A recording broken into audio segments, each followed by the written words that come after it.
It's an absolute disaster. The Norwegian royal family is in serious trouble. Crown Princess Mette-Marit, the future queen, is facing a double crisis: her ties to the Epstein case and her son's recent arrest for alleged assault on the eve of a rape trial. Although no official statement has been released, many speculate she may never take the throne. With approval ratings already low, these scandals are so severe that the abolition of the monarchy might not be far off. As usual, let's start by introducing the protagonist. Crown Princess Mette-Marit of Norway, the wife of the current Crown Prince Haakon. Her story was once seen as the ultimate real-life Cinderella inspiration, with a rise to royalty that was nothing short of explosive. Born in 1973 into an ordinary family, her early life was far from smooth. Before meeting Prince Haakon, she worked as a waitress, and her ex-boyfriend was a convicted drug dealer. She even became a single mother after getting pregnant with his child. However, she met Crown Prince Haakon by chance at a music festival. Despite being the heir to the throne, Haakon detested rigid royal etiquette and loved frequenting rebellious rock scenes, where he fell for her at first sight. He remained steadfast in his resolve to be with this woman who had a past, ignoring both the fierce opposition from within the royal family and the pressure of public approval ratings that had plummeted to an all-time low.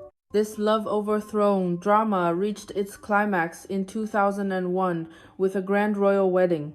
On the eve of the ceremony, Mette-Marit held a televised press conference where, with tears in her eyes, she admitted to her rebellious and mistake-filled past and apologized to the public.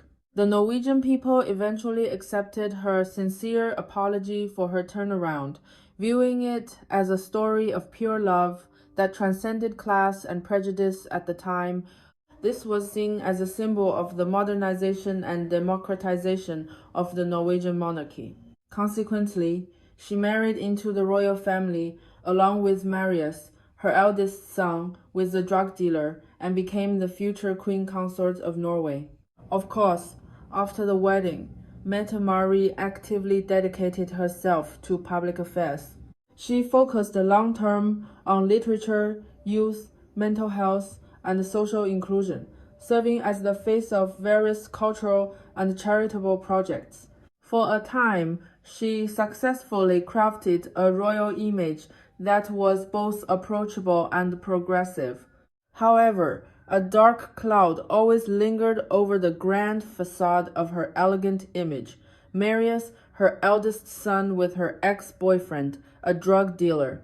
As the son Mette-Marit had before her marriage, Marius holds no royal titles and is not in the line of succession.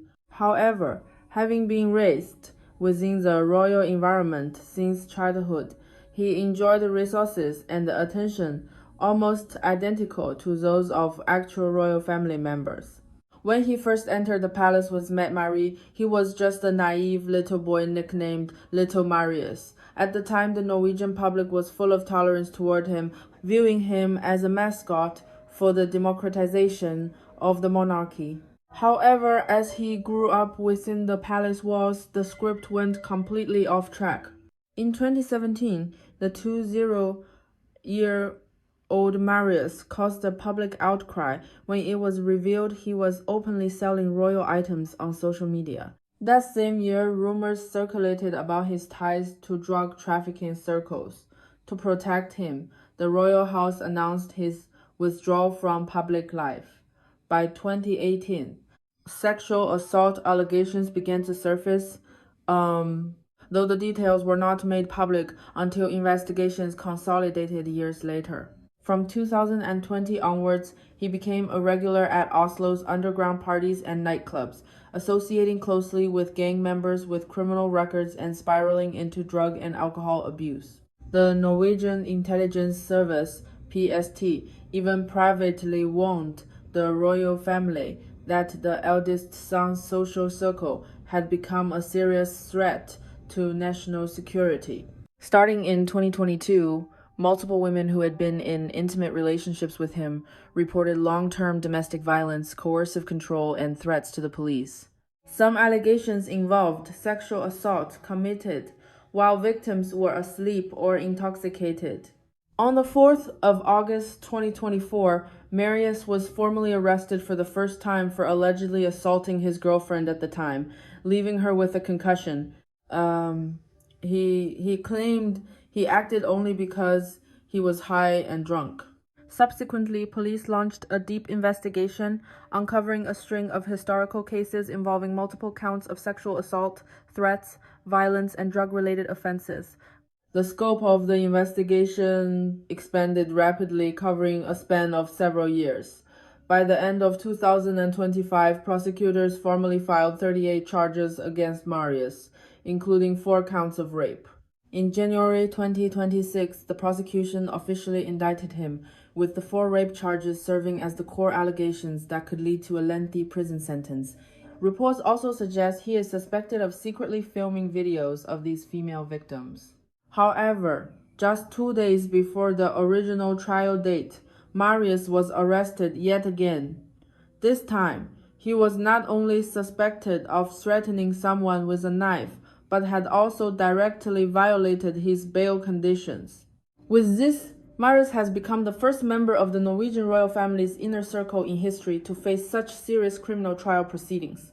Members of the public have even displayed banners reading, "A prince who breaks the law should be punished like a commoner." It is safe to say that his actions have severely damaged the Norwegian royal family's public approval.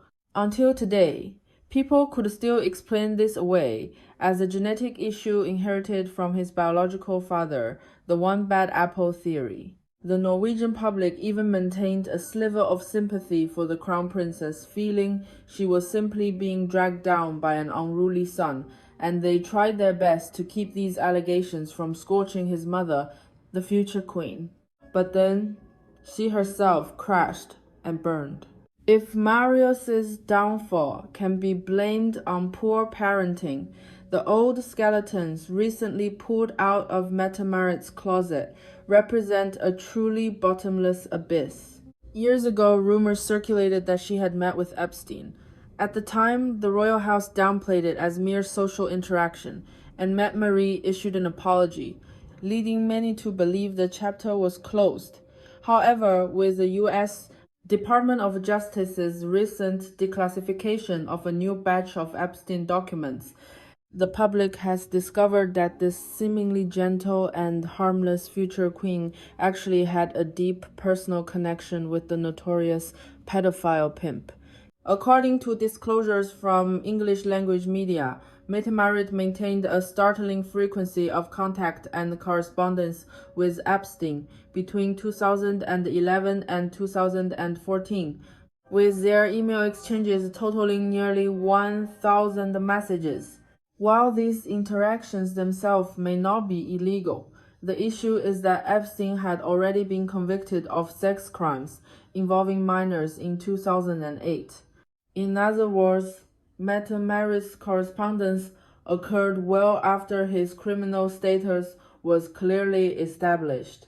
What has truly devastated the Norwegian public are the details within the email's intimate and familiar tones, sharing trivial details of royal life and multiple arrangements for meetings. Records show that in 2012, the two discussed Epstein's talent scouting trip to Paris.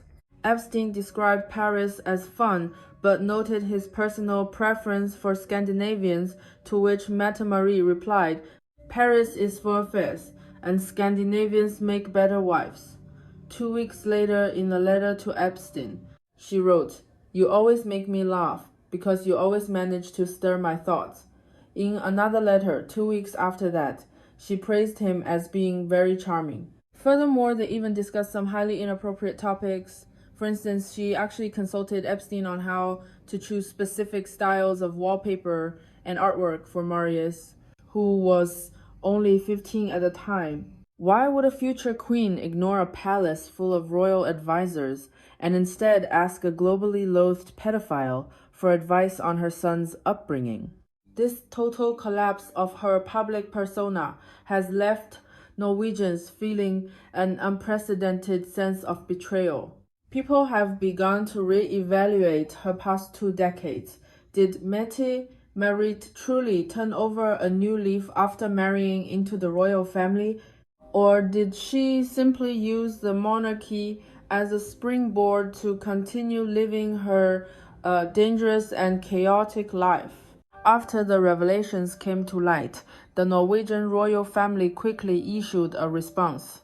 Mette-Marit herself released a statement admitting that her contact with Epstein was a serious error in judgment and expressing deep regret while emphasizing that she was not aware of the full details of his crimes. However, her own emails from 2011 noted that she had searched for Epstein online and the results did not look very good. The Norwegian Prime Minister also made a rare statement, bluntly saying that the Crown Princess's behavior did not align with public expectations of a member of the royal family. Now, while Marius waits in prison for his rape trial to begin, Mette-Marit remains in the palace awaiting the judgment of public opinion. Approval ratings for the Norwegian royal family have plummeted to an absolute freezing point, with some radical media outlets stating bluntly, if Crown Prince Haakon insists on ascending the throne with such a woman by his side, he may not be inheriting a crown, but rather presiding over the funeral of the Norwegian monarchy.